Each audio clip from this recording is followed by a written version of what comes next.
into the Celtics postgame show. I am Josue Pavon. Sherrod Blakely is here. We got Bobby Manning in the locker room. He'll check in a little bit. And we got a heck of a performance by the Boston Celtics, man. 131-112 is your final. The Celtics showing why they have the number one offense in the NBA. So much was talked about going into this game, including head coach Michael Malone of the Denver Nuggets. And, man, they showed them out. I mean, look, he talked about how they have to be on point defensively, protecting the three-point shot, controlling as much as they can control from the Celtics offense. And the Celtics went out and just, man, it's almost as if they didn't care about the assignments, right? They were just going out there and just dominating. The Denver Nuggets had a 1-point lead in the first quarter. The Celtics snatched it and never gave it back. I mean, the Denver Nuggets did pull in 3 in the third quarter, but, man, what a show by the Celtics, man. Sherrod, what do you got for me? Well, that's how you have to be. I mean, if you want to talk about being one of the top teams in the NBA, you need to put the smackdown on other top teams in the NBA. Denver came into Yes, this game sir. 8-2, playing good basketball. They've got 2-time league MVP and Jokic doing what he does best, which is a little bit of everything. And it didn't matter. When you had Jaylen Brown come out, make his first, I think, 6, 7, 8 shots.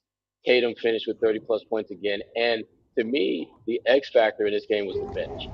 You got to give absolutely Peyton Pritchard credit for staying ready when his opportunity came to play. You got to give Luke Kornet credit, reminding us all that DeAndre Jordan is not quite the DeAndre Jordan that we remember back in the day. It sure isn't. So this was a good game for the Celtics. I mean, they had a lot of guys that stepped up, contributed, and handled their business, did a lot of the little things you got to do to win.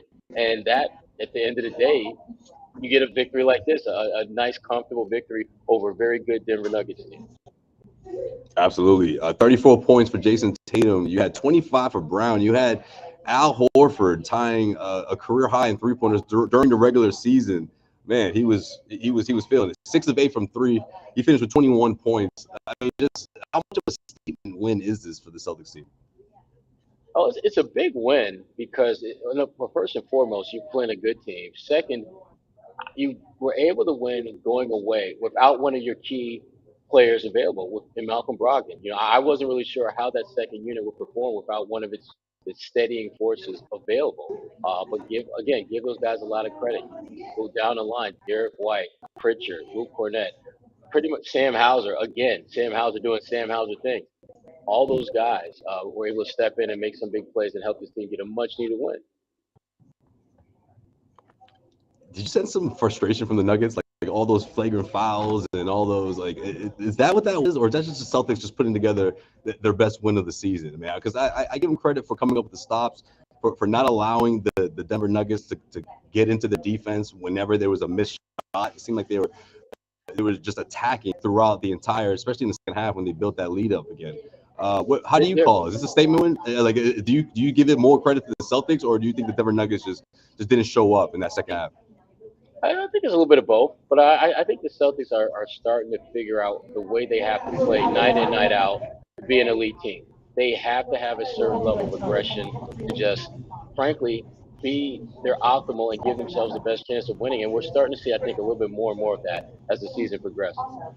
So again, this was a good win. I mean, it's a very good win for a Celtics team that's starting to look very much like the team we thought they would this year, based upon what we saw last season and some of the pieces they added in the offseason. Without Malcolm Brogdon, he sat out of this one, his first missed game of the season as a member of the Celtics. And Peyton Pritchard picked things up, right? He certainly made the most of his playing time. Talk about him. What did you think about what you've seen from PP tonight? Well, I mean, PDP is like Mr. Offensive Rebounder for the Celtics. I mean, Yes, he was. it's incredible how this guy gets 5 rebounds, 4 of which are on the offensive glass.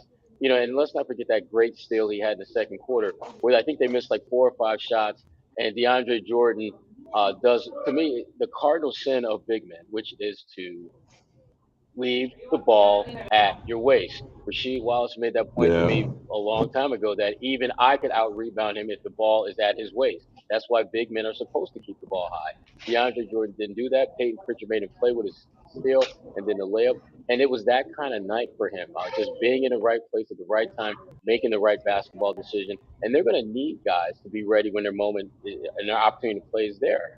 Because there's no way he could have known for absolute certainty that Malcolm Brogdon was not going to be able to play. But give Peyton Pritchard credit. He kept himself ready.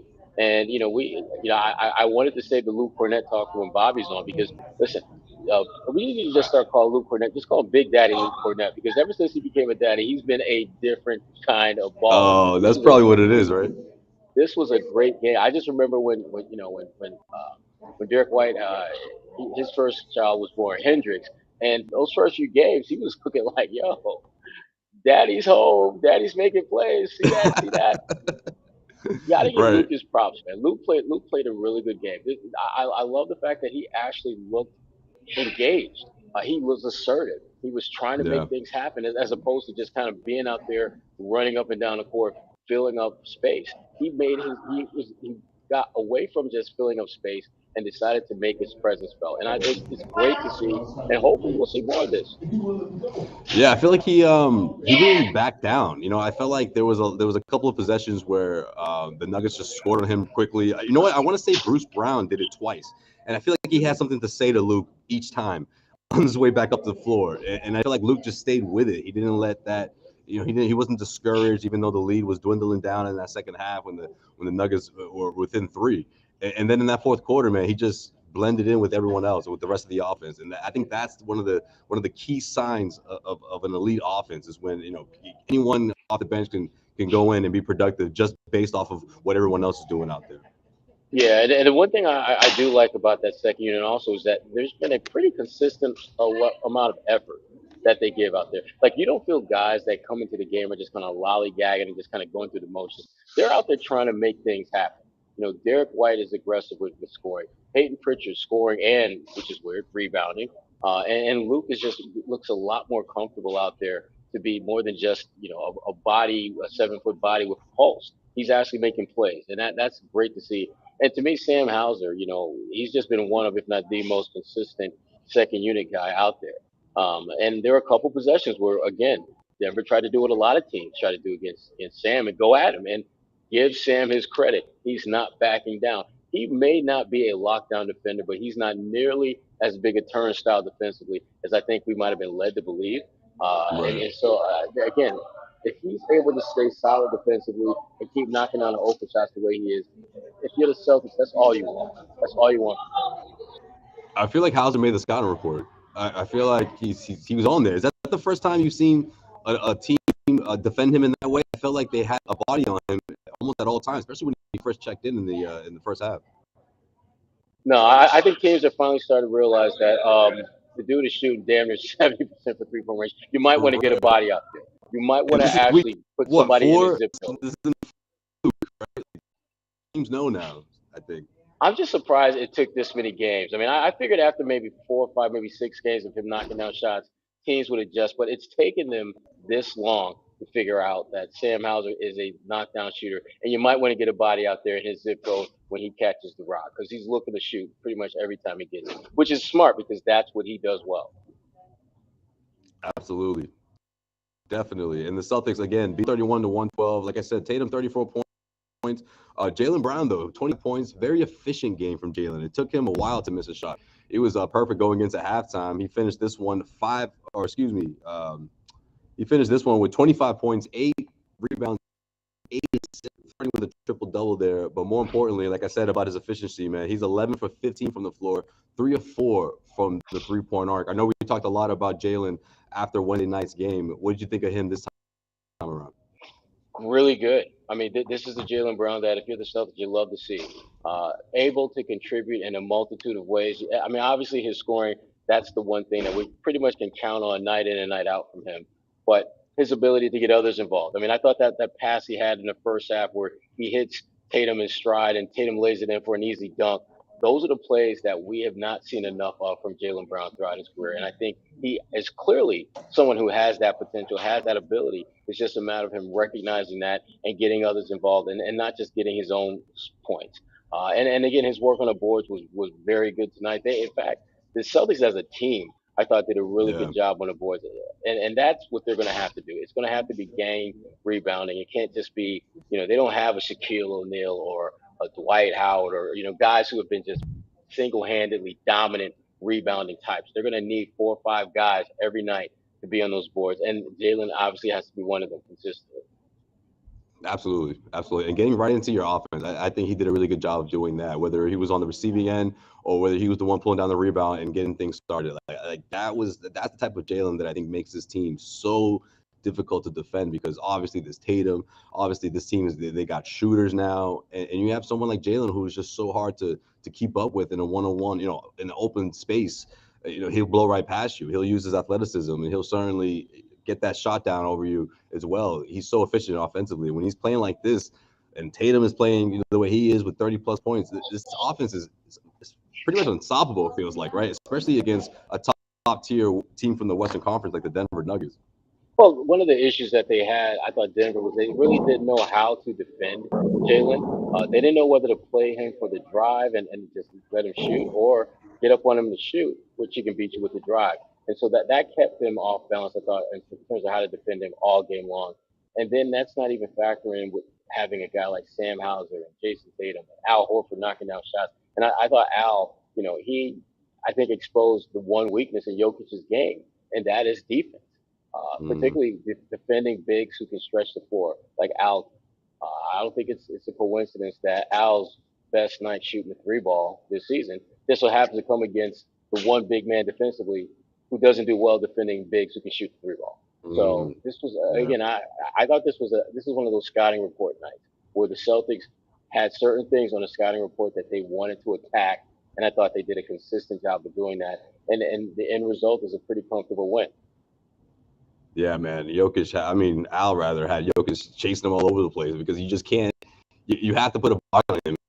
He made him pay. Obviously, when he got hot from behind the arc in the first half, he was kind of having a good game putting it together, low key. No one really noticed it at first until he hit those back-to-back threes in the second half. Man, like what a run, what a stretch for this Celtics team offensively. And then Jokic got into foul trouble. That's when they really were able to separate themselves in this team. The Celtics right now, I mean, the more you watch them, you're looking at them. I think most people are looking at them with two different perspectives. One, they're good right now and they're winning games, but you can see enough room to grow that they could be way better than they are right now. I mean, they're beating teams by 10, 15 points, putting up 130 a night. But you got to believe that when their defense gets on track, because their defense is still a Mm, work in progress. It's not nearly right. as atrocious as it was like the first couple weeks of the season, but it's not nearly as good as it can be, especially when you start looking at the players they have on this roster, the ability that those guys have, and the fact that they've been able to kind of really kind of patchwork that defense without their one of their best defenders, if not the best defender, certainly among the bigs, in Robert Williams. So I think the scary part for a lot of teams about this Celtics squad is that they're winning now, they're finding ways to be successful, and you know that they're nowhere close to being at their best, or as Brad Stevens likes to put it, to be the best version of themselves. We haven't seen that Mm, yet. yeah. You know what? It's interesting you say that, Sherrod. I feel like it's gonna come down to, and this might be stating the obvious, but it's just because it's something that Joe Mazzulla has been talking about pretty much since training camp, and that's fundamentals, right? I saw so much of that in this win, whether it was Peyton Pritchard boxing guys out to get those rebounds, whether it's just the way that they've been getting right into their offense without wasting time, not not using so many dribbles to get to their spots, 2, 3 passes, quick passes to get a quick bucket. I mean, that's the kind of approach that I feel like has helped this team a lot. But on the defensive end, I mean, if they continue to just lean on those fundamentals, they'll continue to lean on the textbook way of how to defend, I think they'll be fine because most of it's just going to be muscle memory in a week, or I should say in a month or two. Whenever Rob Williams does come back, because everyone sort of has that in the back of their mind. But this defense has to do this thing on its own and not just think about, oh, we'll be better when Rob is eventually back or when he starts to make his way back into the fold. Yeah, I think it's hard for them, and I think it'd be hard for any team to kind of really make that mental shift when you have a guy on your back line who's just, I mean, he's that insurance policy that never lapses. He's just always there when you needed him, particularly in the playoffs. And to know that you're not going to have him for a while, I think it just takes a little time to adjust to that. Conversation with Al I had, about a week or two ago, talking about that, and he's right. I mean, it's going to take a little bit of time for them to not only just because he's not there, but just the usual period of time that it takes to bring everything together where you have some new pieces in the mix. Because every year you may have most of the core players back, but that doesn't mean everything is going to be as it was. Other teams around you improved and changed, and so have you. And so it takes a little bit of time for them to really figure out exactly what's the way to play as a group in order to be successful. And I think they're starting to figure that out. But again, if you're a Celtics fan, you got to love what you're seeing because not only are they finding ways to win, but they're finding ways to win without playing their best basketball. And to me, that's Mm, what the real legitimate title contenders do. They don't bring their A game every night and they can still bust that ass by 15. Those are the kind of teams that, again, they cause the most problems come playoff time. Again, I look at this game and there were so many little things, as you pointed out, just with the fundamentals. I mean, Marcus Smart being in the right spot to draw a mm, charge, Grant Williams being in the right spot to do, whatever he does. Peyton Pritchard with that great steal and layup, in that one possession where they missed like 4 or 5 shots, and he never gave up on the play. That's something that we from the moment you learn basketball, you're told don't give up on a play, and it's just right. refreshing to see them literally do that. And again, I put that in that bucket of fundamentals that you were talking about earlier. They're doing more of that, and that's one of the big reasons why they're winning games. Absolutely. No question. What do they have? 5 players in double figures. You had White and Pritchard leading the bench. White had 10, Pritchard had 11. But man, he did a little bit of everything, man. I just feel like Pritchard would be the guy who you pull aside and say, "Hey, man, you did a really good job today." I don't know if he gets the game Yeah. ball, but you know what I mean, Sherrod. It's Oh, like stop, you really. Joseph. We don't do no damn game ball. This is game what?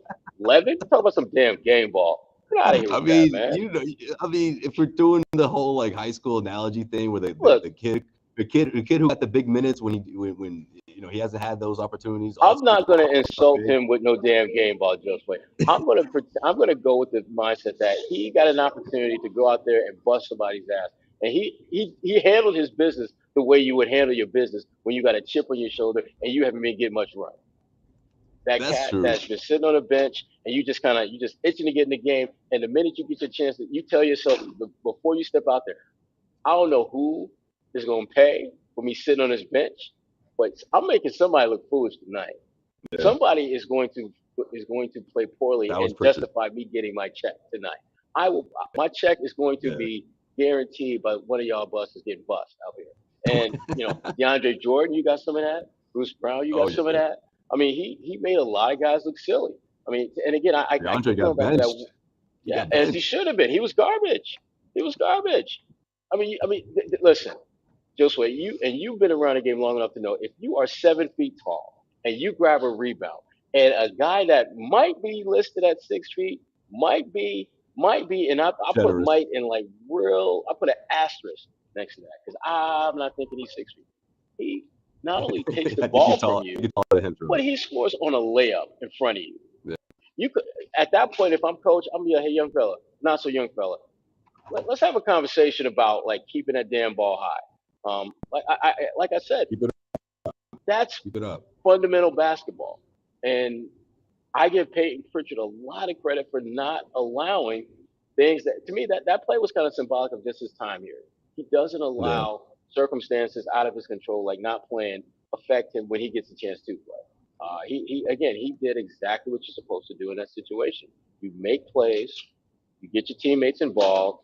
You do some things to get the crowd excited because again, his game doesn't have to necessarily be a stats-driven game. He's got to bring energy. He's got to make an impact. He's got to make his presence felt. And I thought he Right. did that from pretty much every minute he was out there, whether it was getting a steal, getting an unexpected offensive rebound, putbacks, and just overall feel for the game. I thought this was really one of his better games, and it's hard to um, understate how important this was, not only to the team winning tonight, but for his own personal confidence. Because I don't care how good you are, No I don't care question. how you feel yourself, or you think you all that. If you ain't Right. playing, it's hard to just Yeah. get yourself mentally locked in to go out there and ball. I give him a lot of credit, man. He brought it tonight, and they needed that. They really did. One of the answers that I love from Joe Mazzulla before this game was someone asked him about what Pritchard needs to do in this matchup. Does he have to do his best version of Michael Brogdon? Like, what should be his approach? And he's like, I think Peyton Pritchard should be Peyton Pritchard. And I love that because, like, man, you're not going to ask him to do something that he usually doesn't do. We're going to let him shine in its own way, right? He's been around the team, been in this NBA long enough to know what this team needs, and he gave them exactly that in this matchup. And I think on the defensive, his mark on the defensive end of the floor is what really stood out to me the most. I think that's the part where we'll take that into consideration moving forward, putting him in spots where they need a big stop in the backcourt. The opposing backcourt's killing them, right? Let's say Marcus is in foul trouble, or Malcolm, when he comes back, is in foul trouble. You're going to start building that trust with someone like Pritchard if he's able to continue to come up when his name is called. And again, on the defensive end, we know he can knock down threes. We know he can run an offense, in spurts when you need him to. But for him to show improvement on that end of the floor, on a team where he's really fighting for playing time, I think it goes a long way for Peyton. I'm going to have to shut you down on that one, Josue, because I am not bringing Peyton Pritchard in for defensive purposes. There's no way in hell that's happening. I'm sorry. He had a great game, and I give him mad props for what he did tonight. But there's no way in hell. Steals, though, Sherrod, he wasn't doing that a year ago. Listen. Let me tell you something. Allen Iverson was one of the league's leaders in steals. And when you watch him play, he gives up like 2, 3, 4, 5. For every steal he gets, he usually gets like a couple of layups. Peyton Pritchard isn't that bad, but defense is not his forte. Defense is not his strength. Defense is not what he does. Peyton Pritchard is an undersized point guard who's really more of a shooting guard who can make shots. He's got a great knack for getting inside the paint, not as a scorer, but as a rebounder. I mean, this game to me was a grander picture of what Peyton Pritchard does all the time. If you really watch him play, if folks really pay attention to him, he has a way of putting his nose in the paint, getting loose balls, forcing steals around the basket. But the downside is when teams go to half-court sets, that's not where he's good because he's typically going against guys who are bigger than him. He's typically going against guys who are a little bit longer than he is physically. And again, Peyton, I think, has a lot of the fundamentals that you want from a player. But again, every player in the NBA has something that they're not great at. And for him, it's defense. I don't think he's horrible. I don't think he's nearly as bad as some people make him out to be. But there's no way in hell, Josue, I'm putting him on the damn floor if I need a defensive stop. Especially when if I have a Marcus Smart, a Malcolm Brogdon, a Derek White. Those guys are in foul trouble, Sherrod. I'm not saying like the last play. Well, if they're in foul trouble, that's a different story. But because then I'm playing him not necessarily because this is a great coaching decision. I'm playing because I need to have somebody out there. And in that case, I can live with that. But if we're if we're up by 1 and the team's got like 3, 4 guards out there, and I got all my guards healthy, he ain't gonna get a 4 because I don't need that from him. Now, if there's the flip side, if let's say we absolutely needed a shot to go down, and we've got the ball in offense, and we're down by 1, and they've got a bunch of little guards out there, hell, I might throw him out there then because I know that I'm putting him in a position to be successful. And that's the thing about Peyton that I think people have to really try to understand. Joe is still trying to figure out what's the best way to put him in the best position to be successful. And again, tonight with no Malcolm, the opportunity to play was there. And to his credit, he made the most of his opportunity. But I don't think Peyton has really been in a lot of situations that were built for him to succeed. He's done some good things. But again, like I said, this was the perfect storm for him because this Denver team, I don't think they're very good defensively. Their basketball IQ, I would say, in some positions was very suspect. And again, that DeAndre Jordan play, to me, that's just a microcosm of, I thought, this game where Denver just didn't do the little things and the Celtics did. Because that was one of the, again, you're going to see, I'm guaranteed you there's some high school coach out there who take this game, who clipped that sequence, is going to show his players, when I tell you don't give up on a play, damn it, this is what I'm talking about. This is what I'm talking about. He's the smallest guy on the damn floor. The smallest guy on the damn floor. And yet when the play is finally over, he comes up with the big rebound. He comes up with the big steal. And he's the guy that scores. That's what a high school coach would do, though. You would bench the center for the rest of the second half. So I like that. So so Peyton Pritchard is Malcolm Brogdon's insurance policy. Is you telling me, Sherrod? All right. I'm saying he's part of the when plan. He's out. I thought this. Yeah, when he's out, well, you have to. I mean, he's the next guy up. Right, but my whole thing is like how can he separate himself from the, and look, I'm not vouching for the guy to crack Joe Mazzulla's rotation here, but in order for him to apply that pressure, I just think that's the end of the floor that's going to do it because Malcolm Brogdon, Marcus Smart, those guys can get stuff done on the offensive end of the floor that Pritchard Pritchard can as well. They could do it even better, but the thing is that what separates him well, at least last year I felt like it was the 3-point touch, right? This team is Yeah, different this year, right? They got it they is. got they got bodies for that. They got shooters, right? So Yeah. I'm just looking for a way he can carve his way into this rotation, like for his best interest. You know what I mean? Like Well, what can I he do? do. See, and I think that's the challenge and problem with Peyton is that I don't think there's a clear path for him to do that. I mean, when you start looking at the rest of his roster, almost every guy has a certain area that's not strong that you could see them over time getting better at. I mean, I look at a guy like Sam Hauser, who, as we've seen, he's a very good shooter, and he's shown himself to be, not too shabby of a defender either. So then you say, well, what's the next step for him? For him, it's just simple ball fake, step in, long two, or ball fake, step in, beat guys off the dribble, keep the ball moving. You can see areas where he can clearly get better, and he has the capacity to get better. Peyton, he's not going to get taller, he's not going to get longer, so his defense, from a physicality standpoint, isn't going to change. He can continue to be a very good shot maker, which I think he is. But to your point, Josue, being a pest defensively, yeah, that's probably a good lane for him to grow into. But I'm not sure that he's built mentally to do that because Peyton knows the same thing that we do. He's a hell of a shooter. And if you know you're a hell of a shooter, your teammates know you're a hell of a shooter, guess what they're looking for you to do when you get your ass out on the court? Knock Mm, down shots. So to me, Peyton, he's going to have to, I think, put together more efforts where he's showing he can do other things besides score. And I thought, again, he had a great night, I thought, scoring the ball, but I just thought his court awareness was a little bit better tonight than it normally is. He had that one lob to, I think it was Tatum that, it went out of bounds, but Tatum missed it. And it wasn't a great lob, but the fact that that's part of his thinking process now, getting other guys involved when he could have easily, at that point, just shot his own floater. Probably would have went in the way he was playing. But instead, he tried to get it to a teammate. So those are the kind of things I think Peyton has to really take advantage of those opportunities and show that he can do more than just knock down threes. Because Sam Hauser kind of has that department on lockdown right yeah, he does. now. And because of Sam's size, he gives you versatility. And again, I've always felt from the very beginning that that was going to be the biggest obstacle for Peyton to overcome, the fact that he lacks the physical dimensions and versatility that a lot of his teammates have. I mean, if you look at this roster, I think Right. he might be maybe the only guy that can only play one position, really. You can't put him at two guard unless the team is going super small. Yeah. A guy like Sam Hauser, you can put him at 2, 3 positions. Marcus Smart plays all five. Derek White can play 2 or 3. Luke Kornet, he can play a couple positions. He can play both bigs positions. And you start going on the line, and Peyton's kind of the outlier in that regard. That doesn't mean he's a bad player. That doesn't mean he can't help you, but you have to understand and figure out there's certain situations where he can be really, really beneficial to you, and a lot of other situations where it's just not going to be. He's not going to be in a position to be successful, and neither is the team. Yeah, it can be limited sometimes.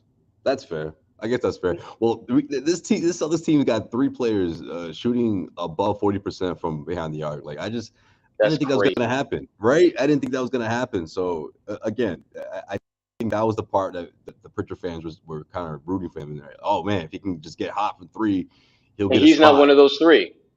No, he's not. That's the thing. And then, Last year though, that would yeah, have been the case, but this year they got shooters, man. They got gunners for sure. if you would have taken a poll at the beginning of the season and said 11 games in, the Celtics would have 3 guys shooting better than 40%, who would those 3 players be? I guarantee you, Peyton Pritchard would have been on everyone's top 3 list. Oh yeah, Guarantee no it. question. And it would have made sense.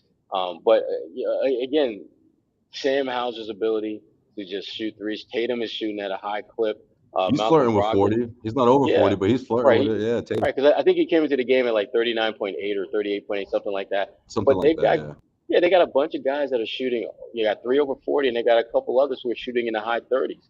And when you're shooting the three ball as much as they do, and you're shooting it that well, uh, you're a problem. You're going to Mm. cause major problems for teams because then you become that team where you can't focus on any one guy. Because I mean, look, you pay too much attention to Tatum, Jalen is going to kill you.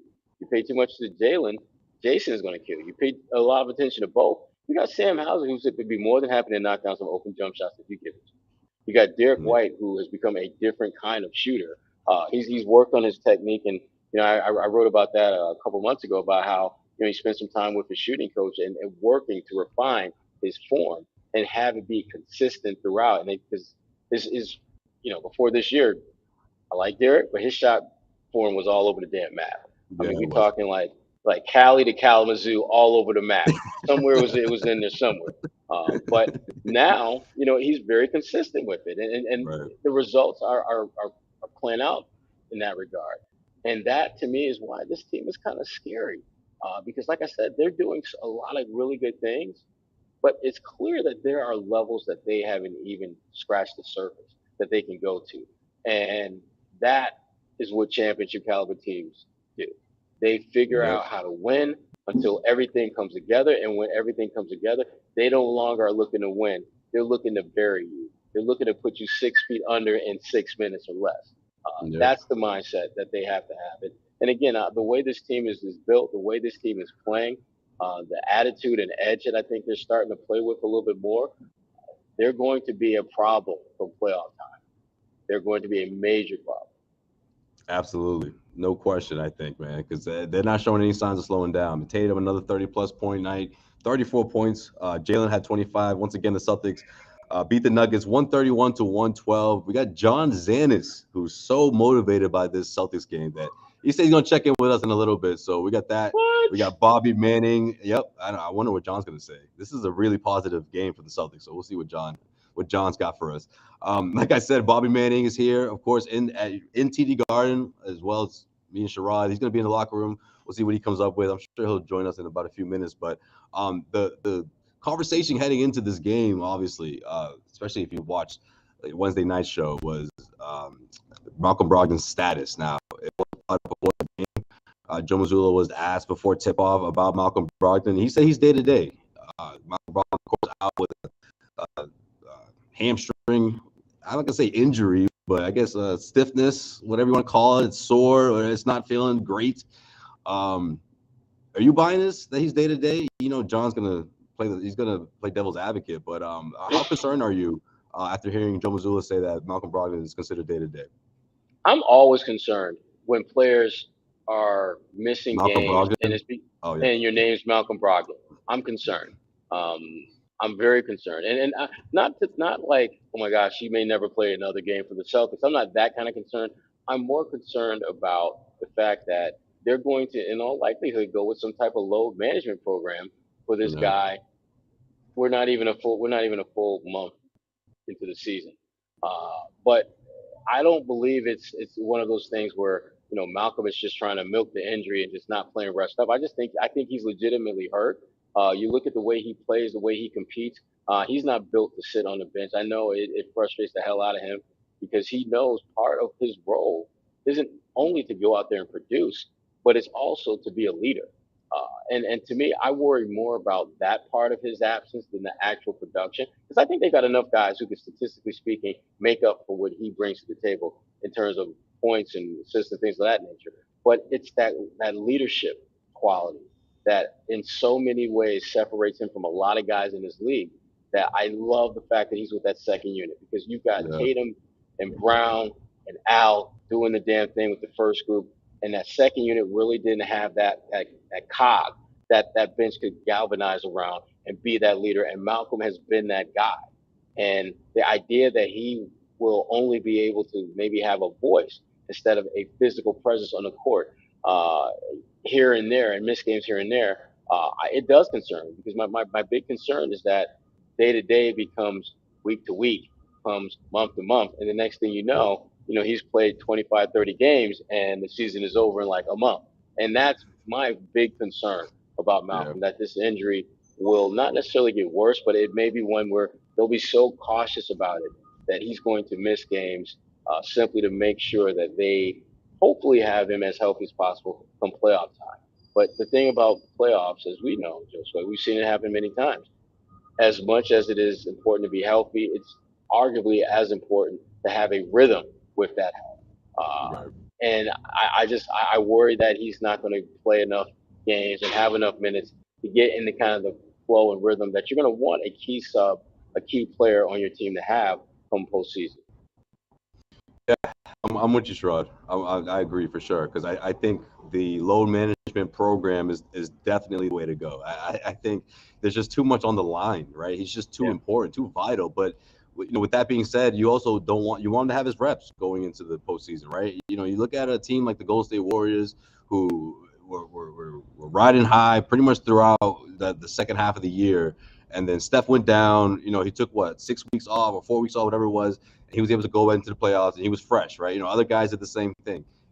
I'm just wondering what kind of balance is that going to be with the Celtics in terms of making sure that he's all right, also making sure that he has enough games under his belt, that he's in tune, he's in rhythm with these guys, because he looks so damn good out there, man. I mean, we know what this team was missing in the NBA Finals, and I think that's the biggest piece in terms of just addressing what the many concerns that were for the Celtics throughout that series. Whether it was having a secondary playmaker, a scorer, a defender, and someone in that backcourt. I mean, that's how important Malcolm Brogdon is. So if it means him not playing at the second end of back-to-backs, or him missing games here and there, I'm for it. I'm all for it. Or even a minutes restriction, that's fine, because the NBA Finals and NBA playoffs is It's 4 months away. NBA Finals 6 months away. That's going to be so vital for this team in terms of them get back to the NBA Finals. Yeah, I mean, they definitely have to figure out a plan that will, at a minimum, keep him relatively upright and ready to go come playoff time. Because even if you've got a out of rhythm Malcolm Brogdon, that's still better than an injured Malcolm Brogdon. So exactly. they know what they need to do. And then you just look at the load management plan that they had for Al Horford last year. That I don't think a lot of people were ready to co-sign on that. This is going to work. This is going to work. I'm not even sure Al felt that it was going to necessarily work, but he was a much more impactful player in the postseason than I think most people expected. Oh, no question. His numbers went up across the board. Yeah, and a lot of that had to do with the fact that they were very strategic in how they utilized him during the season. And we see some of that now. I think we'll see more of that as we get closer towards the end of the season. And in all likelihood, we're probably going to see that with Malcolm to some extent. And that's just kind of how, if you're the Celtics, you have to be smart enough to manage core guys' minutes, particularly when they're in a situation where their health has been an issue in the recent past. So Bobby's back. We might as well just start. Let's hear the Luke Kornet. The Luke Kornet wrap up. Big Daddy Luke should have his own theme music. We should have just Big Daddy Luke theme music. Well, that's that line. BDL. I don't blame you. I don't blame you, Sherrod. All right, Bobby, what you got? Welcome back. What do you got for us, Bobby? I'm thrilled to see him get more aggressive in this game. I don't think we need to do a Kornet segment, but I'll oblige. Why not? Couple minutes. The post hooks he was hitting over Jordan, I wasn't expecting to see from him. Most of this year, we've seen him offensively just kind of play his part and try to do dribble handoffs and chase boards and all the little things in between it. He almost didn't want to shoot, it looked like, to start this year. Outside of that 3 he hit, I haven't really seen him look to score all year. So obviously, I think someone must have told him, you have looks, you have space underneath, put it up. And he saw it against Jordan, and credit to him, he was very aggressive. This is a really good game from him again. And he's emerged as that backup center that they've needed. You didn't need much there. Everyone's saying, go get Dwight, go get Whiteside, all these guys who are going to want big minutes. Good thing about Kornet is, he knows he's a role guy on the team. He really stays within that role, and he does a great job in limited minutes. I mean, you can't ask for more from a guy in 13 minutes than what he's given you in a game like this. He just owned DeAndre Jordan out there. Yeah, but and Bobby, as we talked about on Press Row, 2022 DeAndre Jordan comes at a little bit cheaper price to own than 2015, 2018 DeAndre. But I will say this though, give Luke props. He recognized the opportunity to make his mark, just step right in, just like John Zannis, just step right in, low key, no one saw it coming. I see you. What's up, Jay-Z? I jumped in just in time for the Kornet talk. Unbelievable. Exactly. We were waiting for you to jump You're coming in hot, John. Audio-wise? Hot, John, yeah. Of course he's coming in hot. We talking about Luke Kornet. What you expect? Yeah, he's excited. It's fine. How about that? Do I sound better? Yep, perfect. Yeah. Yeah, go ahead. I'm just here. I'm just hanging. No, but Luke was good, man. I mean, this was good. This was great Luke Kornet. This is whenever they do the 30 for 30 on Luke Kornet, this is probably going to be prominently played. Hey, at this point, you can't deny it. The impact is real. He's just making an impact on the game whenever he gets in there, and it's great to see the bench unit thrive in a game without Brogdon. Like those are some really key stretches from those guys. The Hauser plus minus stretch continues here. What did he end this game at? I saw he was plus 11 at one point. He ends at plus 12, so he's going to continue to be one of the more like impactful plus minus guys in the league. And you got Pritchard coming in doing what he did. I thought White was sensational on defense. Like this was another good showing from a bench that I think you looked at and said, are they going to be able to survive without all that stuff Brogdon was doing? And I thought they were just head and shoulders above a pretty deep Denver team. They have a good bench. Yeah, Denver is no slouch. I mean, there's a reason why those guys came in here 8-2. I mean, it wasn't just because they played a bunch of cupcakes. They're a good team. They got the damn 2-time league MVP, who is in tip-top shape. But the thing I liked about this game was that there were kinks in this Denver armor, and the Celtics absolutely exploited them. Jokic does not like to defend outside beyond the free throw line, and he didn't. And Al made him pay. Aaron Gordon, Mr. Dunk, Mr. Lob can do all that stuff. Not really much of a factor outside of that. So when you're defending him, you give him space to shoot, and they did that. Get in his head a little bit, which I thought Grant did on multiple occasions. Marcus Smart getting in position to draw charges. There's so many, and we talked about this earlier, Bobby. Just so many fundamental things that they did in this game that allowed them to beat a really good team with relative ease. And one of the key cogs for them, Malcolm Brogdon, was doing the same thing we're doing, watching the damn game. So was Rob. Do you see Rob getting up, jumping up and down? He's looking good physically. Well, I need him to do some of that jumping up and down just a little bit further north, a little bit closer to the court, like, in the paint. Yeah, like near the stanchion maybe. That's what I really need to see. But again, this was a good win for them because that's a good Denver team who, again, they had their best player ready to go, and they really made him a non-factor, which is crazy when I think he had like 27 and 10 or something like that. But you never really felt like Jokic. Why does this always happen when he plays the Celtics? He's following. He looks tired. Like, if you only watch Celtics Nuggets games, if you're one of those fans, you're probably like, how is this guy the MVP? Well, Al is a problem for him. Al, for whatever reason, he just doesn't match up well. And Marcus, low-key, gets in his head. I don't know if he gets in his head, but Marcus does enough to irritate him. Drawing those charges, swiping at the ball. Defending him like he's not used to having a guy 6'4" try to defend him. And Marcus will do some of that. And so I think the Celtics are just a unique matchup for him that they always give him problems. John, what do you think? What are your takeaways? Is this a statement win for the Celtics? This game was insane. I mean, Denver's a good team, and the Celtics are a level up from them. I mean, every time you looked, it was like, oh, wow, Denver got it to 6, got it to 5, got it to 7. And then you look up again and be like, it's 15. Like, relentless, relentless. And that's happened 3 times, John, in this recent stretch here, the Bulls game. Relentless. I'm not, I'm not taking a victory lap over it, but I just keep going back to the offense. Like, I don't care. I don't care about the defense. If your offense is scoring 130 points.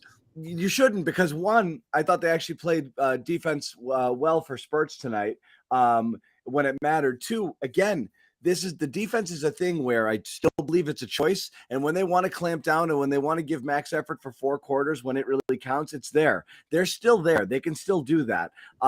The offense is they're on a different planet right now. The way that they're playing. I mean, they've shot 55% or better. I think 4 out of the last 6 games. They shot 62% from 2 tonight, 43% from 3. This is insane. And we keep waiting for the bubble to burst.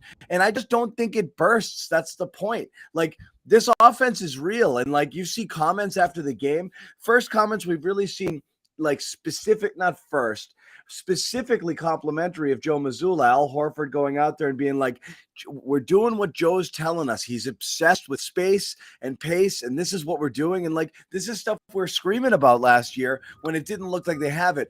They're just playing on such a higher level than they were before. And you can see it with everybody. Like Tatum, he's moving guys places, no, get over there. Like this isn't, you got to get, and he's getting annoyed sometimes if people aren't doing it. They all have jobs and roles and places to be to open up the offense for everybody. And when they do it, it's just freaking relentless.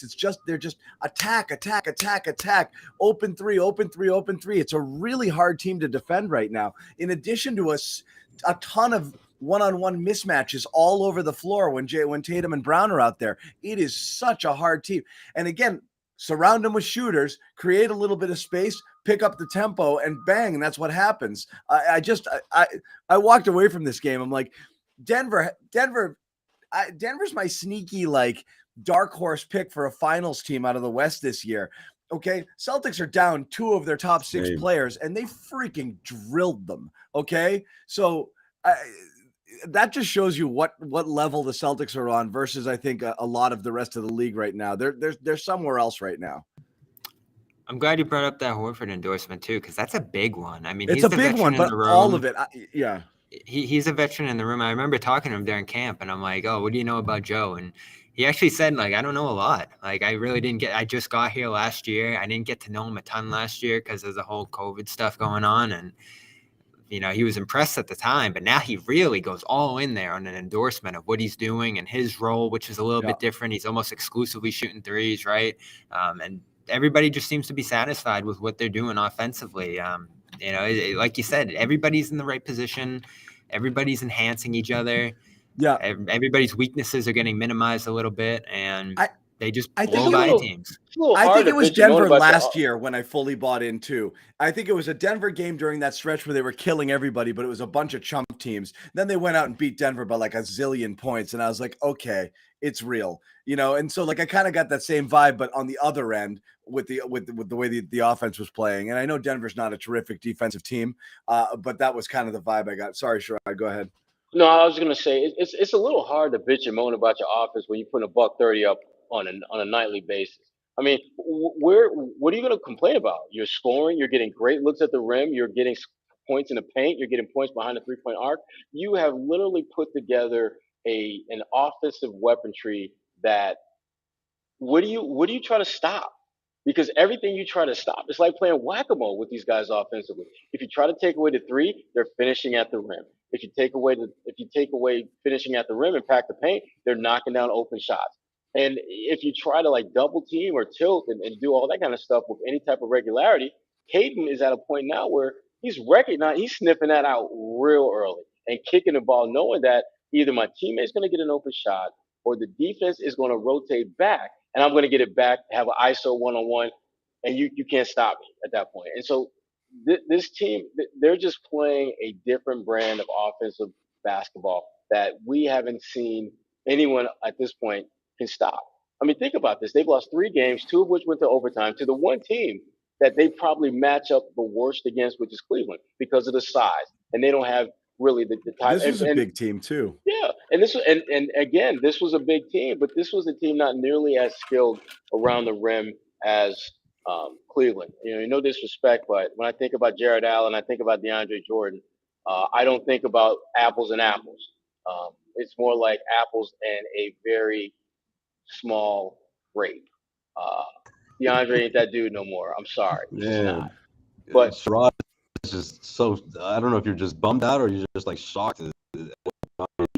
I'm just disappointed in DeAndre. I thought he had a little more in the tank than he had. But when did you think that? How many years ago did you think that? And why did that thought get frozen in your head?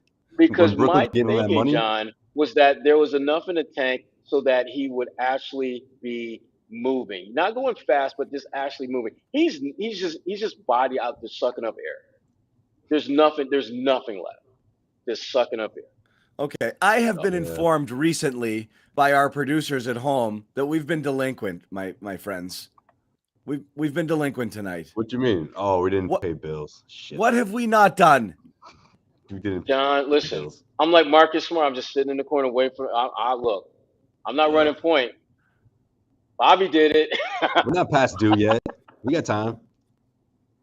I know Bobby has specific instructions that I'm not privy to. So I'm going to let Bobby do that at some point. But we are going to tell you about Athletic Greens as well, because we've got a bunch of you in here. And this is what we do. We're telling you about our sponsor, Athletic Greens. Go to athleticgreens.com/garden and sign up for this. It's great. 75 vitamins, minerals, all in one scoop of water. You pour it in the morning, take it down. That's it. You're done for the day. Don't have to go shopping for a zillion pills and vitamins. So make sure that you check that out. It is diet friendly. There's no sugar in it.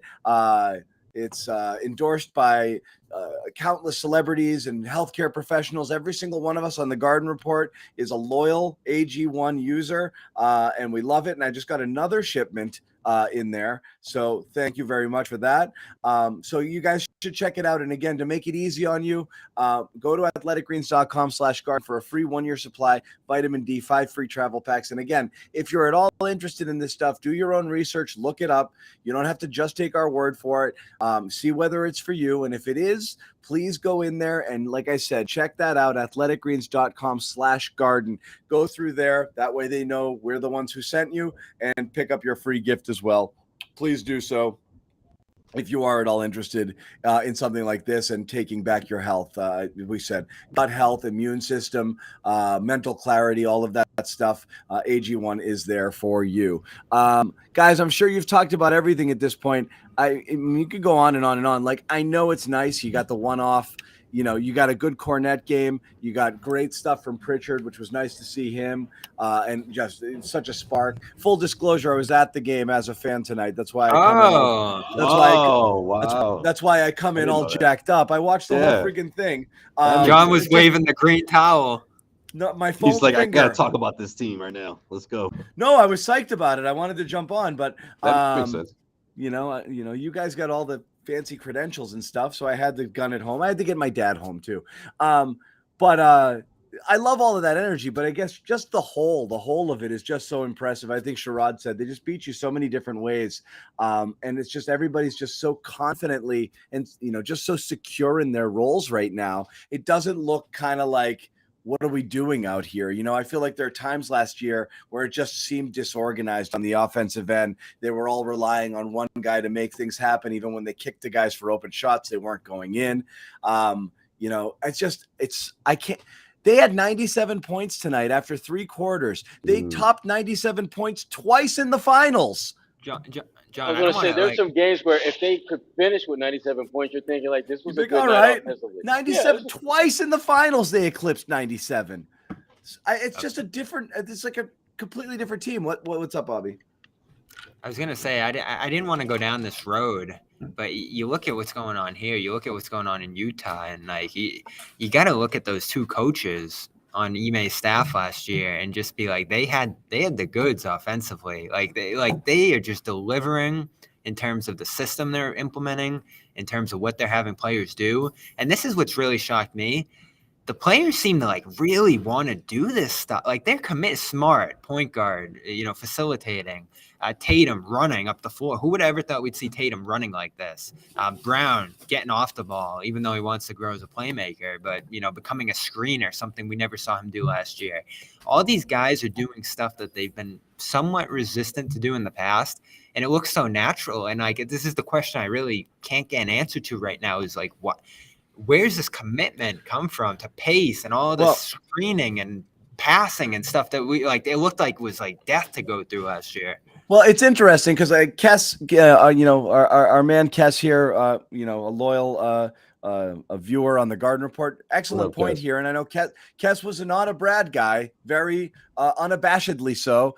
We heard about it quite a bit, and I think we were all there on it during those last days of Brad. I think we were there, they needed a new voice. But again, I know Bobby, and I'm not calling you out here, but a lot of people thought it unimaginable that this team could ever be coached by Brad. And as Kess puts it in this comment, since then, you've now had 2 coaches that have taken the team to levels you would have never guessed they could get to, and that they never came close to, but that they never achieved with Brad, which is crazy. Ime took him another level last year with his defense. And now whatever's going on with this Missoula offense, and I think as much of it has to do with growth of the players. I always thought the key to this team reaching another level was Tatum and Brown continuing to level up. Growth is not linear. It's not guaranteed. Some players take steps back. Look at Julius Randle, for example, last year. Some players stay flat for a while. Some players just kind of plateau, and that's who they are. So you were banking on continued growth. Tatum's a top 2 MVP candidate right now. He's out of his freaking mind. And so we're talking, can he get into the top 10? He's firmly in the top 5, and it's not even a question the way he's playing right now. Those guys have leveled up. But to the question, why are they taking to Joe? I think so much of it has to do with fun. Offense is fun. Defense is work. Like, if that's how you're going to win, and you say we go out there and we space it around, we whip the ball around, we score 130 points a game, and we all touch the ball, awesome. Sign me up for that, and that's kind of what they're doing right now. And if you see results, you buy in a little bit more, and the results are there extremely early from preseason, Bobby. Game 1, what did we say? Oh my God, the pace and space that this team is playing with. We couldn't believe it. Incredible. Right out of, I was like, Tatum's running. They're pushing the ball. They're looking to run. Yeah. They bought it early because I think they wanted to. I think they like it. And so, and then it started to work. And then from there, you're putting up a friggin' 130 spot. Like it's nothing. It's unbelievable. I think part of it has to do with the fact that when you have the kind of season they did last year, you have that kind of success and you get to the finals. And then when it's over, you kind of inspect, where did we fall short?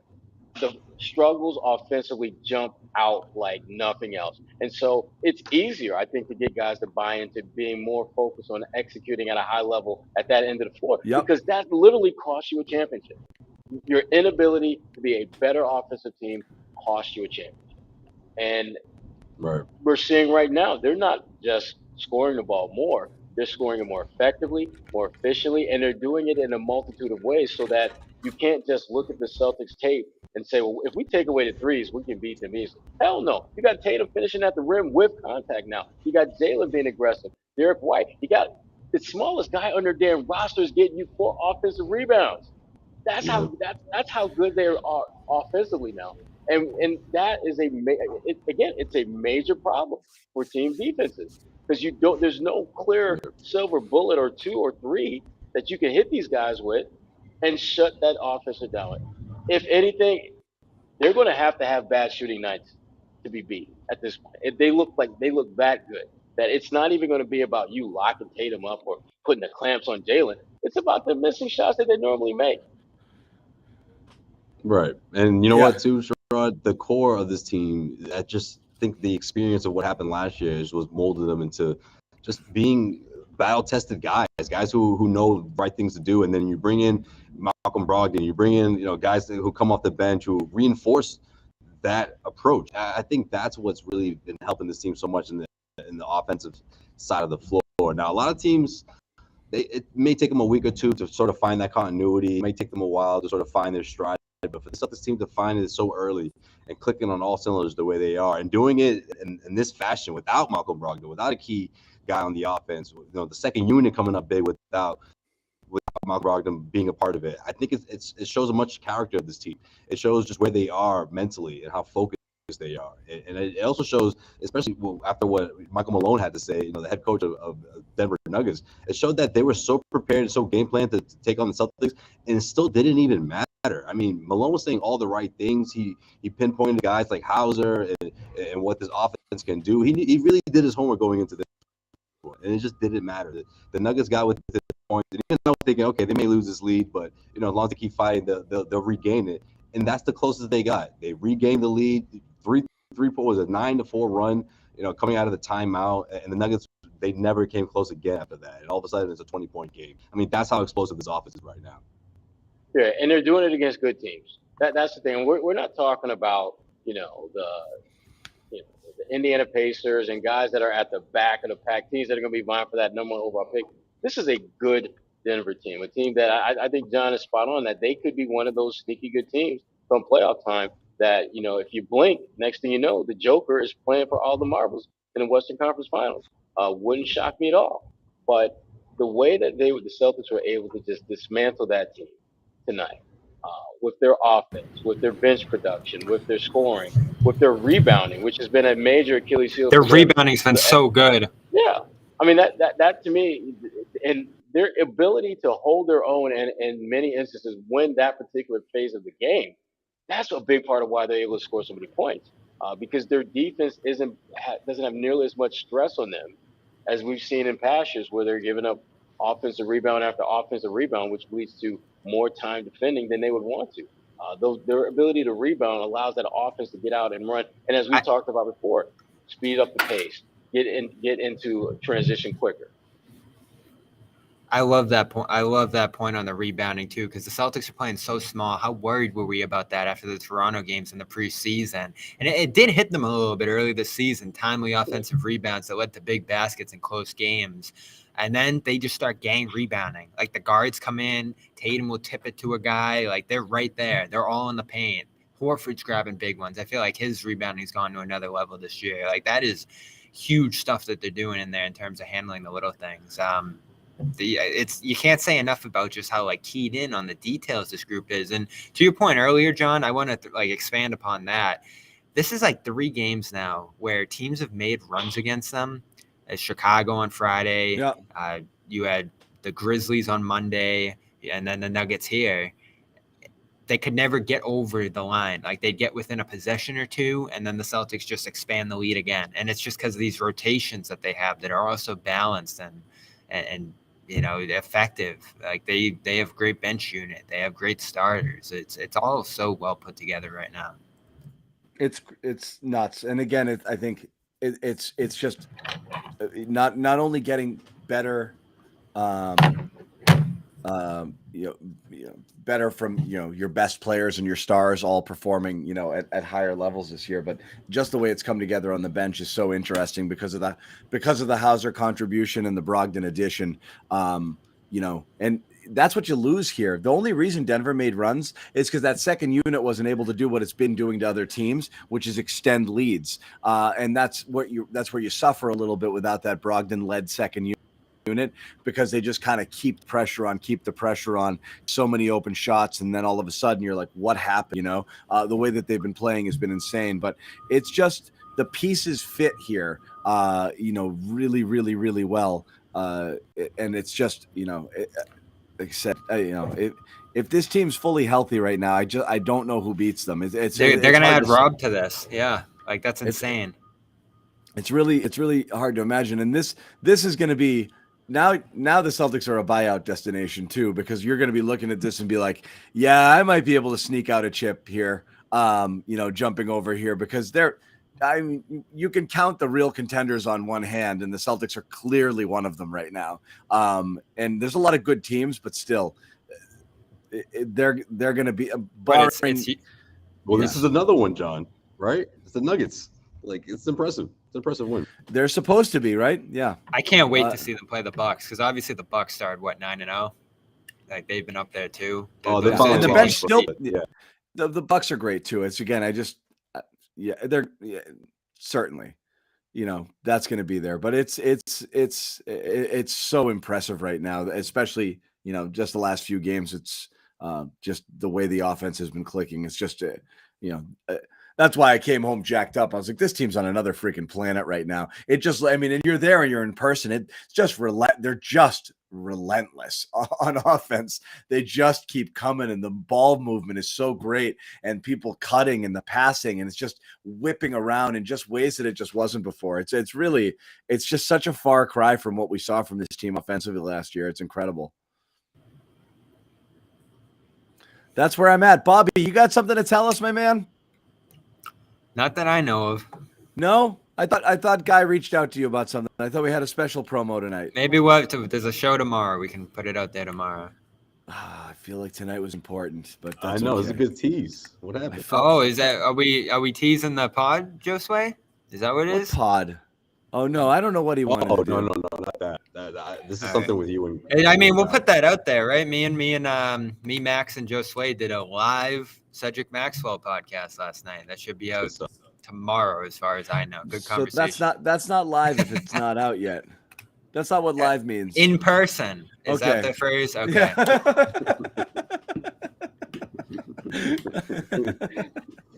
It's been a No, while. it's Yeah. awesome. They shot it on location at our East Boston studios. It's super cool. That will be out. Cedric Maxwell podcast, in addition to some other fun segments that those guys did. I'm not sure if that was necessarily the promo for tonight. Yeah, we Bobby, did some social stuff too. But Bobby, yeah, I'll give you the Kornet props tonight. He did a lot of good things. This was his best game of the year. Yeah, I was stunned by. I think you were coming in when I was talking about him looking to score. I thought he was sort of going to have the Simmons thing going on, where like he was always just looking away from the basket and never going in there. But he put the shoulder right in the Jordan and went right over him a couple of times. And then what was that reverse putback he threw down? Awesome. The dunk over his head, unreal. Hey, victory lap here. Is anyone here ready for an apology, Cam, yet? That's not how they work. See, Bobby, you ruined the moment. You ruined the moment. Some people in the chat were asking. If we have one on, one off, one off, then what? If he goes out and plays like a dog next game, you're going to apologize? It doesn't work that way. You got to let it breathe, buddy. We had such a great moment. Yeah. This was such a great moment. We're feeling the Lukey love. And you ruined it, Bob. People are too quick to call for the apology, Cam, okay? You got to wait. He was great. He was terrific tonight. Hey, was he going to start tomorrow? Tonight. Oh, in the back-to-back. Good question. They haven't played Horford yet on one of those. I can't imagine they're going to tomorrow. They keep saying they're going to, and then they don't. So, yeah, I think Kornet would start. Unless Grant does with White. Oh, what do you think of that change, by the way? That was interesting. Last 3 games, Grant comes in for White. I like it, and I think it's necessary now with Brogdon out too, to do that. But again, it forces Kornet in, to the rotation, which is fine, and that's just what you have to do. He's the next man up there. I'm always worried that, he turns into a pumpkin or he just runs into that matchup where he's just really physically overwhelmed. In this matchup, you don't really, when you're playing your minutes. When you come in and your minutes are against DeAndre Jordan, athletically Jordan's going to do a thing or two occasionally, and he caught a couple of lobs there on the pick and roll. That's what he does. He can still jump, but he's pretty friggin' useless, and he's not really an offensive threat. So you just don't have to worry as much. You're not going to get beat up by a guy like Jordan, and Denver, despite their size, doesn't really have a true center that's going to eat him up. So again, I think it's a good matchup for him. I'm not trying to take anything away, but there are going to be some nights where it's just he's really going to get beat up physically, just because of who he is, and we're going to be like, ugh. So again, I always think it's you pick and choose your spots, and there's moments where he can be useful and he can contribute, but you got to manage those minutes carefully, make sure that it works. So again, who do they have tomorrow? Detroit, and then Oklahoma City on Monday again. Yeah, I know. You're getting a little softer stretch here these next 2, and then you get Atlanta and New Orleans later in the week. So those will be some good tests. Yeah. No, this is a good stretch here for them. I am curious what happens whether Kornet starts or not, because that'll be interesting. Again, Detroit just looks bad. I know, but you're just going to be down. I mean, you're going to be down Brogdon, possibly Al, and obviously not having Rob. That's a tough one. I don't care who you're playing. You're asking a lot on a back-to-back going on the road here. So we'll see how that goes. And the Pistons are going to try to outmuscle you, right? They're going to chase the offensive rebounds. They're going to play big. A couple teams have tried to do that to the Celtics. Orlando, Chicago. Al's minutes tonight, again, 35 minutes. Would have been nice if you could have gotten that down. I don't see him playing tomorrow. No way. I don't think they're going to play him on back-to-backs this year. I think that's just their approach. Even though they'll keep lying to us and saying that it's not a thing that they're doing, and then he'll never play a single back-to-back. Right. Like, oh, no. He wakes up the next day. He wakes up the next day sore. Yeah. So do I. Me too. I'm gonna be sore from this. Hey, I will say, and we wrote about this last Saturday. I just have a gut feeling, and seeing him on the bench now, right? Him doing everything in practice. I have a feeling Rob's going to be back really soon. I don't think they're going to rush it. Just from watching him celebrate? Well, no, talking to him last Saturday, hearing about the things he's doing in practice. Seems like guys are excited about it. I'm not saying he's going to be back next week, But what were we thinking? Christmas, New Year's? Maybe it's a little sooner than that, like early December. One of my favorite moments was he just exploded off the bench after that Pritchard steal from Jordan under the basket and a timeout. Frob just came friggin' flying off the bench there. He was geeked up. But yeah, I mean, he's out there. He's working out. We'll see. Yeah, I don't know. Isn't that usually a thing? Guys a little closer to the team that it's just traveling with them. Like that usually means you're getting a little bit closer, doesn't it? A little bit. In theory, yeah. We will see. Lights out all around for everybody tonight. Brown was unbelievable one of his most efficient games of the year. The way he shot the ball. Horford was unbelievable as well. Horford's 47% from three this year.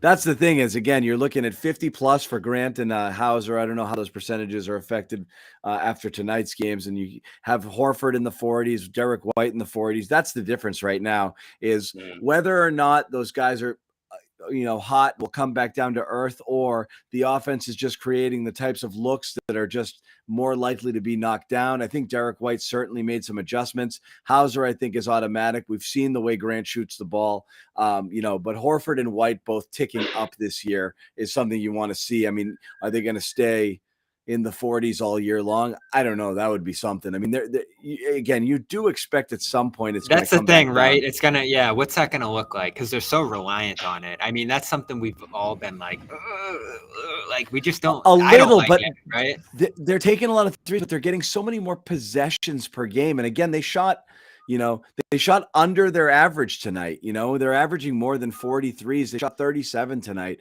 So again, they're getting so many good looks around. If they were getting nothing around the rim and all their scoring came from threes, I'd be like, that's a problem. But it's not. They're scoring so well from the interior as well. And they're finishing at a much better clip than they were before. They're just an efficient offense. And then when they get those looks, they're knocking them down. But I don't think they have to do just that. It's just some possessions, that's the best shot that they end up with, and that's what they end up taking. But we're seeing them being aggressive and attacking and trying to get to the basket with regularity right now. So I'm just not worried that the only way that they can score are 3-pointers. I think if they were ice cold one game, they'll find other ways because they've shown that they can right now. Nothing worries me, Bobby. I don't know what you're so worried about. You're such a worrier. Okay, because I'm just I'm just kidding. I know the level that they have to get at to win a champion. Like nothing short of that's going to be a good season, right? Like it's title or bust this year, just considering what they have. And if guys get hurt or whatever, you readjust your expectations. But this team's healthy, like you said, they're the bar none favorite. So they gotta really show that at that level. Before we wrap, again, we want to tell you guys about another one of our sponsors, Calm. You should know about Calm by now, but if you don't, it's a number one wellness app out there that you can, get for yourself. It's got terrific music, sleep stories, nature sounds, different things that kind of help you relax, get your mind and body right, get you to sleep at night.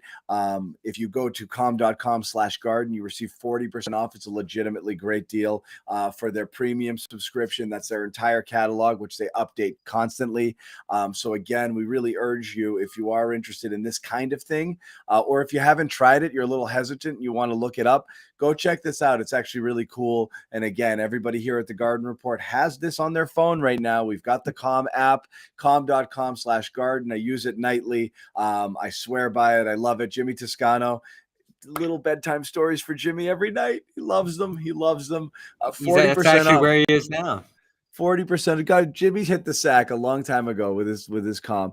40% off a Calm premium subscription. So make sure you get that. Guys, closing thoughts? Good win. On to Detroit. Let's get it. Yeah. Yeah, I love those matchups. I'm excited for tomorrow. I think Detroit will bring it again. It'll be a pretty good game. Offense. Offense is better than defense. That's it. That's all I have to say. You can't fix. Hey, this is a good defensive. This is a good defensive. A bad offensive team stays a bad offensive team. Teams can change their defensive intensity. I'm not worried about this team defensively in the least. I'm not at all. The offense is what matters.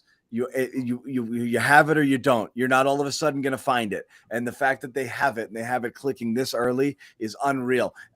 There might be another level they can take it from there, Bobby. Again, we're talking maybe the shots don't fall with the same regularity, but the way that they operate and the way that this offense runs, the more that they run it and the more comfortable they get is great. And plus, again, defense has picked up. I actually thought the defense played pretty well tonight. It was fairly aggressive. I'm not worried about the defense at all. I'm not either, by the way. I love the way this team is playing offensively.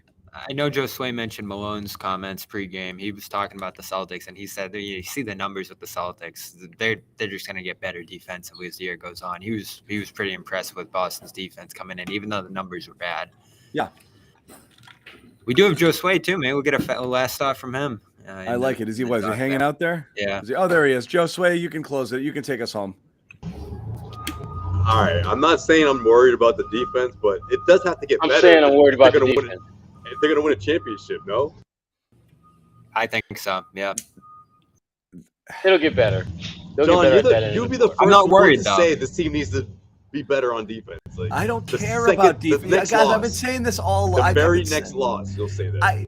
John wants them to globetrotter their way to a title. I can do two things, okay? There's more nuance to this than that. I can say they played bad defense, but also not be concerned about the defense. And that's where I am. I can recognize that they've played some crap defense throughout the course of this year at certain times, but also say I'm not at all worried about it. I'm really not. And I'm not saying they can just run and gun and play no defense. I'm just not worried that when they want to play defense and turn it up, that they will and they can. And I can say you see it for spurts, and they did it tonight where they're just buzzing all over the place and Denver's trying to find a way to crack it and they can't. It was reminiscent of some of the stuff that they were doing last year. You could see it felt like Denver's possessions were taking longer than the Celtics possessions. They were just trying to figure out what's my point of attack. I felt like the Celtics were aggressive. I think some of the physicality, and some of the chippiness in this game actually upped their defensive intensity a little bit. I think the way Jokic went at Grant right in the beginning, he's like, screw this friggin' Batman Joker character.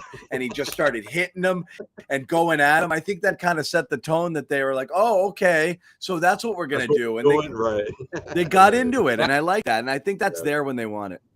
Hey, last thing, what was that Gordon? But I still don't really know what happened there. Just decked Grant out of nowhere. He bought a call. The refs had no choice but to call it, but they knew it was bullshit. And I think they were thrilled he missed both free throws. And then Grant got called on the biggest bullshit foul on the next possession going the other way because the refs were like, yeah, bang, right back at you. We owe him. Right. We owe you. Like, fine, we had to call that, but it was garbage. And then they tagged him with a real cheapie the next time down. So, I mean, when you look at the tape, yeah, Gordon runs into him and friggin' knocks him over, but it was such garbage. Well done by Grant to play it off. Well done. He flopped his ass off. Yeah. Well done. Proud of award for that. Yeah. You're proud of that. He's like, it's almost like what Marcus is still that guy. He still does it from time to time. But remember, like a few years ago when it was like every other week, it was the flopping here and there. And Marcus the worst one was that crazy. game against Atlanta with Kyle Korver. That was the worst one ever. Can you believe we've got two of these guys now? Teams must hate them. Oh my god. At least with Grant, he's been a little less obvious. I think he's been taking notes. Like he's like I think Grant's even worse. The Nuggets weren't happy, John. You could tell. They were like, come on. Even after it, when they gave it to him, Murray's like, yeah, but it was bullshit, right? He's like talking, right. And Grant's trying to talk to him like, no. It was, he's like, yeah, it was bullshit though. Like it was like, Grant's still like pleading his case because Grant just walk away. He wants to convince referees that he's not lying all the time. Yeah, so yeah. Well done. Come on. Well done. Don't ruin this for me. I'm trying to build some trust here. I love it. Tatum's behavior has been much better, even though he's gotten some shitty, a couple of texts gone his way. I think he's repairing his reputation with the refs. I think Grant might be the most hated guy in the league, but maybe behind Draymond as far as the refs are concerned. They don't like his act. They don't like his act at all. Right, but winning helps, and obviously he's scoring 30 plus night after night. Speaking about Smart's not getting those flops. He's got to just stop flopping. He's got to stop flopping on the charges. He's not getting them. The word is out. He's got to stop. Yeah, that's true. He'll get one out of like 7 or 8 of them. It's just not worth doing it because you basically are giving up on the play every time you try. He should stop. Well, Tatum's also getting trips to the free throw line, right? And it's not just him. Tatum's been great. Yeah, he's not like acting. He's drawing fouls, legitimate fouls. So he's going stronger. It's hard to complain throughout the entire night when you've gone through the line, 15 times, or the other night when in New York over 20. His approach is different. He's going stronger. I mean, he's finishing creatively too, but he's just going stronger to the rim. Before, I felt like a lot of times he was just trying not to get blocked, but by doing that, he was also not drawing enough contact. Sometimes you just have to play through it. And he is more, and he's clearly getting fouled. I don't think he's getting more favorable calls this year. I do think he's a little too cute sometimes and just was trying to avoid contact, and he wasn't getting hit. Now he's getting hit and he's getting to the line and he's just going with more regularity. So it's been great. I think we wrap it, guys. We got another one tomorrow. I don't expect a full house, but at least I will be here. Bobby will be here. And we'll see who else. Jimmy Toscano, again, in his contract, weekends off, at least to start the year. Jimmy's like that guy. Jimmy's like that NFL veteran who skips training camp. He's going to have to pay us back. Yeah. Yeah, he doesn't show up until like 5 days before, it matters. Before week 1. Yeah, exactly. So, but Hard Hat Jimmy will be back soon, and we are going to wrap it. But again, thank you guys for hanging out with us. I'm sorry I was late. Bobby, you started the show. Why don't you close the show? That's it. Good night. See you tomorrow. Is that all right? It's good enough. I'll press such a Bobby way to do it. That's it. Good night. Someone else do it. Sherrod, you close the show. All right. Jeez. They're going to Detroit, Sherrod. They go to Detroit. I will not be going to Detroit, but again, that's your spot. It is my spot, but and hopefully it'll be the Celtics spot tomorrow night. Another opportunity to build off of a lot of good things here. There are going to be some missing pieces there, but just like the Garden Report, we make do when we have missing pieces. We get it done. Let's see if the Celtics can do the same. John Zannis, Bobby Manning, Josue Pavon, Sherrod Blakely. We are out. I like it. Done.